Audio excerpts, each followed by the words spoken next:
annabi ne farin cikina, annabi ne walwalata, annabi ne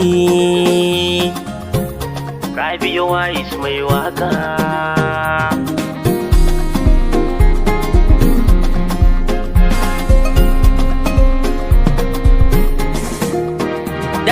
Zan fara mai juya lokaci, dukkan wani ruhi tabbas bai da tabbaci, mai juya mai akwai yarasa abin da za ya ci.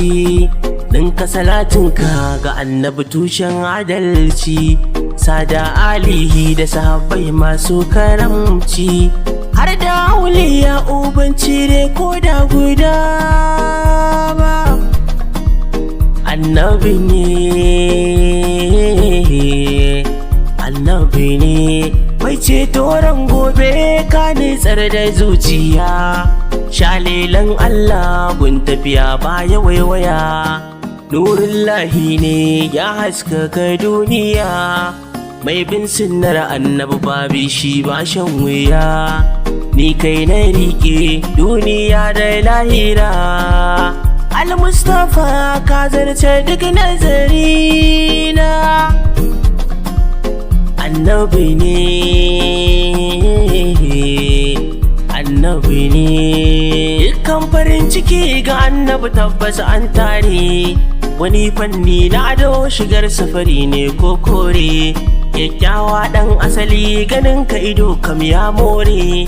Mai kamshin sa nutsuwa na annabi tabbas ya more, san ka wajibi kin mai kin kalai da bi. Annabi namu ne ba ranar rabo da shi, annabi ni kullum roƙo nake Allahu ya bar ni da kai.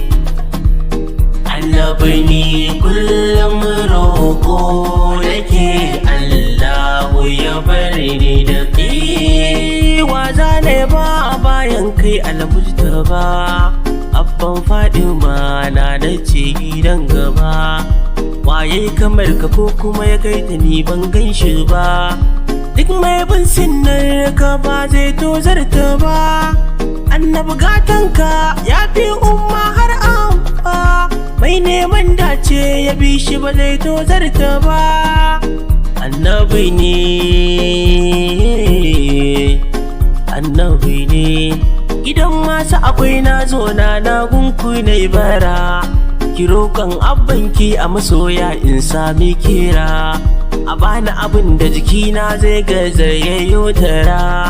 Tsokar annabi ce komai ta haka ya tsara, ku ne da duniya lahirar mata ku ce. Ku yadda kuke so tuntuna Allah ya lamunce. Nana, nana, nana, nana.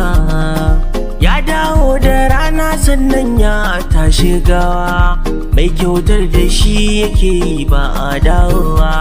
Shi ne ke ba da labarin gobe kan taizowa, ya mai da kafar da aka sare a take ta yaɗewa.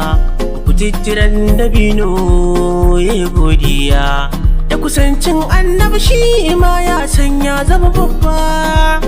Annabi ni kullum roƙo nake Allahu ya bar ni da kai. Allah kai mun dan girman annabi, Allah kai mun dan tsarkin annabi, Allah kai mun dan hasken annabi, Allah kai mun dan kamshin annabi.